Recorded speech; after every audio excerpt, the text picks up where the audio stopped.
আজ আমি খুব সিম্পল ও কম উপকরণে একটা রেসিপি বানিয়ে দেখাবো। লাউ সারা বছর পাওয়া যায়। লাউ আমাদের শরীর ও পেটকে ঠান্ডা রাখে। শীতের সময়ও কিন্তু আমাদের শরীর ও পেট গরম হয়। তাই আজ আমি আপনাদের সাথে শেয়ার করব দুধ লাউ। দুধ লাউ গরম ভাতের সাথে অসাধারণ লাগে। নমস্কার বন্ধুরা, কিচেন টেকনিকে আপনাদের সবাইকে স্বাগত। আমি মধুমিতা। আজ নিয়ে এসেছি একটা দারুণ স্বাদের রেসিপি। চলুন দেখে নেওয়া যাক। দুধ লাউয়ের জন্য আমি একটা কচি দেখে লাউ নিয়েছি, তবে এই গোটা লাউটাকে আমি পুরো রান্না করব না। এখান থেকে 4 ভাগের 1 ভাগ আমি নিয়ে রান্না করব। লাউটাকে এবার আমি কেটে নেব।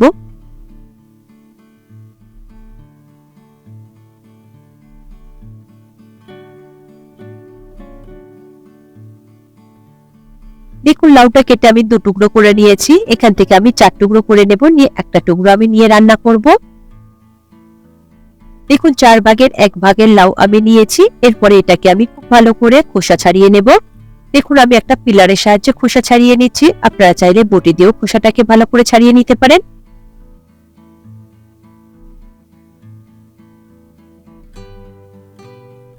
দেখুন, লাউর খোসা আমি ছাড়িয়ে নিয়েছি। এরপরে লাউয়ের সামনের দিকে আর পেছনের দিকের অংশটাকে কেটে বাদ দিয়ে দেব। তারপরে এই লাউটাকে ঠিক ভাজা আলুর মতন করে সরু সরু করে কাটতে হবে। তার আগে এইরকম ভাবে পাতলা পাতলা করে কেটে নেবেন। আপনারা এটা বটিতেও করতে পারেন, ছুরিতেও করতে পারেন, যেটা সুবিধে আপনাদের।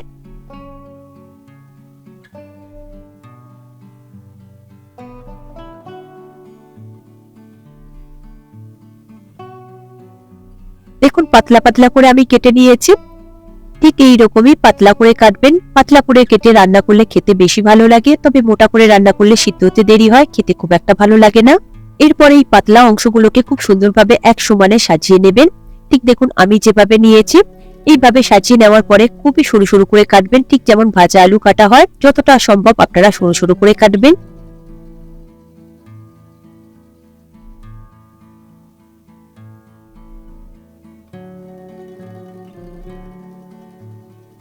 দেখুন, আমি ঠিক যেমন পাতলা পাতলা সরু সরু করে কাটছি, ঠিক এইভাবেই আপনারা কেটে নেবেন। লাউ সবসময় এইভাবে কেটে রান্না করলে খেতে বেশি ভালো লাগে। দেখুন, লাউটা আমি ঠিক এইরকম সরু সরু করে কেটে নিয়েছি। এরপর এটাকে আমি একটা বোলের মধ্যে তুলে নেব। দিয়ে এটাকে খুব ভালো করে আপনারা ধুয়ে নেবেন, ধুয়ে জল ঝরিয়ে নেবেন।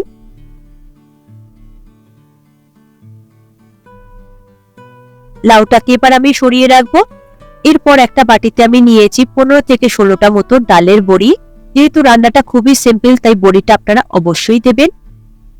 আর নিয়েছি হাফ কাপ মতো কড়াইশুঁটি ছাড়িয়ে। কড়াইশুঁটিটা আমি সরিয়ে রাখলাম।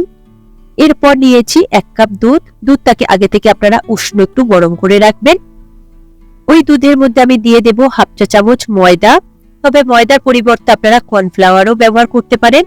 দুধের মধ্যে যদি ময়দা কিংবা কর্নফ্লাওয়ার মিশিয়ে দেন, তাহলে দুধটা রান্না করবার সময় আর ফেটে যাবে না কিংবা কেটেও যাবে না। দুধের সাথে আমি ময়দাটাকে খুব ভালো করে মিশিয়ে নেব, যেন কোনো রকম দলাভাব না থাকে।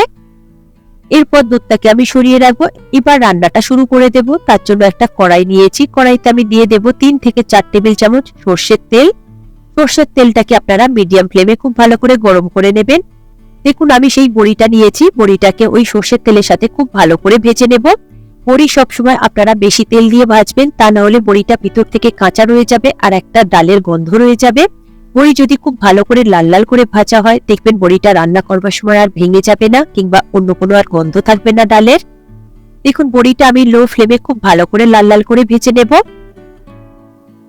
দেখুন, বড়ি আমার বেশ লাল লাল করে ভাজা হয়ে গিয়েছে। এরপরে তেল থেকে তুলে নিয়ে একটা বোলের মধ্যে আমি রেখে দেব। ওই বড়ি ভাজা তেলের মধ্যে দিয়ে দেব একটা তেজপাতা, দিয়ে দেব 2টো শুকনো লঙ্কা, আর দিয়ে দেব হাফ চা চামচ মতো গোটা জিরে। লো ফ্লেমে মশলাগুলোকে খুব সুন্দর করে ভেজে নেব কয়েক সেকেন্ডের জন্য। যখনই সুন্দর একটা গন্ধ বেরোবে, ঠিক সেই সময় দিয়ে দেবেন কেটে ধুয়ে জল ঝরিয়ে রাখা লাউ। লাউ দেওয়ার পরে গ্যাসের ফ্লেমটাকে হাইতে দিয়ে লাউটাকে খুব ভালো করে মশলার সাথে একবার মিশিয়ে নেবেন 2 থেকে 3 মিনিট মতো সময় ধরে। দেখুন, লাউটা আমি 3 মিনিট মতো নাড়াচাড়া করে নিয়েছি। এর মধ্যে দিয়ে দেব স্বাদ অনুযায়ী নুন। নুনটা এই সময় দিয়ে দিলে লাউ থেকে এক্সট্রা জলটা বেরিয়ে যাবে আর লাউটা ওই জলের মধ্যে খুব ভালোভাবে সিদ্ধ হয়ে যাবে। তাই আমি এই সময় নুনটা দিয়ে খুব ভালো করে একটু নাড়াচাড়া করে দেব। তারপর ঢাকা দিয়ে এটাকে 5 থেকে 6 মিনিটের জন্য লো ফ্লেমে হতে দেব।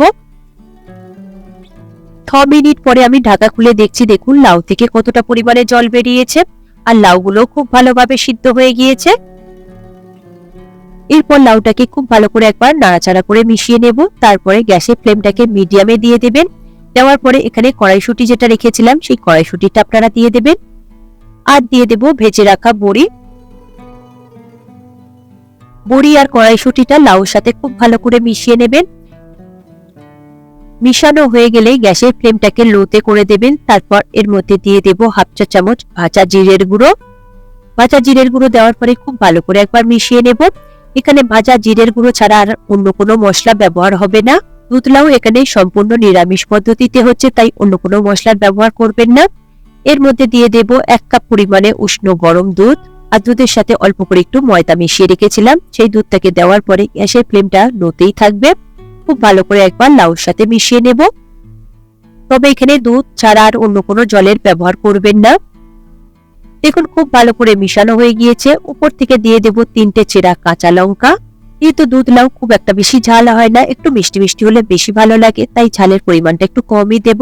এরপর ঢাকা দিয়ে আপনারা 8 থেকে 10 মিনিটের জন্য ফুটিয়ে নেবেন। 10 মিনিট পরে ঢাকা খুলে আমি এখানে দিয়ে দেব 1 চা চামচ চিনি। চিনি দেওয়ার পরে খুব ভালো করে একবার মিশিয়ে নেবেন। যেহেতু এটা মিষ্টি মিষ্টি হয়, তাই চিনিটা আমি এখানে 1 চামচই ব্যবহার করেছি। এরপর ঢাকা দিয়ে এটাকে আরো 2 মিনিট মতো ফুটিয়ে নেব। তবে মিডিয়াম ফ্লেমে করবেন, দুধটা যাতে একটু কমে যায় সেই পর্যন্ত একটু ফুটিয়ে নেবেন। দেখুন 2 মিনিট পরে আমি ঢাকা খুলে দেখছি, দেখুন দুধটা কতটা পরিমাণে কমে গিয়েছে। তবে এর থেকে বেশি শুকনো করবেন না, ভালো লাগে না। এরপর লাউটাকে আরো একবার খুব ভালো করে মিশিয়ে নেবেন। তারপরে গ্যাসের ফ্লেমটাকে বন্ধ করে দেবেন। ঢাকা দিয়ে এটাকে 5 মিনিটের জন্য রেস্টে রেখে দেবেন। তারপর গরম ভাতের সাথে এটাকে পরিবেশন করবেন। খেতে দেখবেন অসাধারণ হয়। খুবই সিম্পল রান্না, আর রান্নাটা করতে কিন্তু খুব একটা বেশি সময় লাগে না। আর নামমাত্র 2-1টা মশলাতেই রান্নাটা তৈরি হয়ে যায়, তবে খেতে কিন্তু অসাধারণ হয়। আপনারা এইরকম পদ্ধতিতে একবার দুধ লাউ বানিয়ে দেখবেন, আপনাদের মুখেও লেগে থাকবে এর স্বাদ। দেখুন 5 মিনিট পরে আমি একটা বোলের মধ্যে এটাকে সার্ভ করে নিচ্ছি। আর দেখুন কত সুন্দর দেখতে হয়েছে, তবে খেতে কিন্তু তার থেকে বেশি সুন্দর হয়েছে। একবার হলেও এটাকে ট্রাই করে দেখবেন। এই রেসিপিটি আপনাদের কেমন লাগলো কমেন্টে অবশ্যই জানাবেন। আর যদি ভালো লেগে থাকে তাহলে লাইক শেয়ার করবার অনুরোধ রইল। সাথে এই রকম সব নিত্য নতুন রেসিপি পাওয়ার জন্য কিচেন টেকনিককে সাবস্ক্রাইব করে রাখবেন। আজ তাহলে এই পর্যন্ত, আবারও দেখা হবে অন্য কোনো রেসিপির সাথে। সবাই ভালো থাকবেন, সুস্থ থাকবেন, আর ভিডিওটি পুরো দেখার জন্য অসংখ্য ধন্যবাদ।